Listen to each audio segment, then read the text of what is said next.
નમસ્કાર, the news of ગુજરાતમાં આપનું સ્વાગત છે। આજે મુખ્ય સમાચાર પર એક નજર નાખીએ।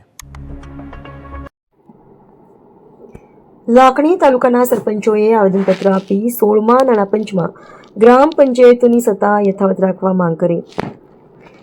15મા નાણાં પંચમાં મુજબ 16મા નાણાં પંચમાં વિકાસના કામ કરવાની સત્તા પંચાયત હસ્તક રાખવા રજૂઆત। વાવ થરાદ જિલ્લાના લાખણી તાલુકાના સરપંચોએ મામલતદાર કચેરીએ આવેદનપત્ર આપી 15મા નાણાં પંચ મુજબ 16મા નાણાં પંચમાં વિકાસ કામોનું આયોજન અને કામગીરી પંચાયત હસ્તક રાખવા માંગ કરવામાં આવી છે।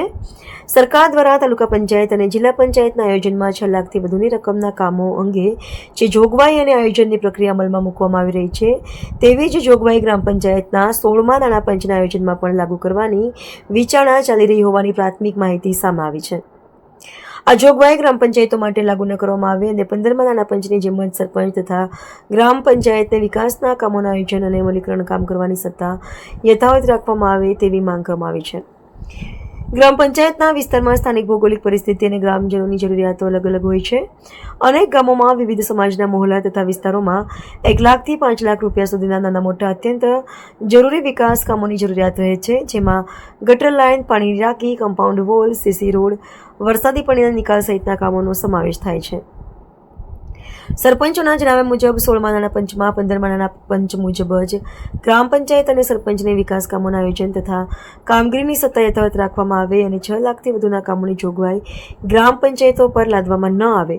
આ માંગણી અંગે સરકાર દ્વારા યોગ્ય નિર્ણય નહીં લેવામાં આવે અને અગાઉની વ્યવસ્થામાં ફેરફાર કરવામાં આવશે તો સરપંચો દ્વારા ગાંધી ચિંધ્યા માર્ગે આંદોલન કરવાની ચીમકી પણ આપવામાં આવી છે।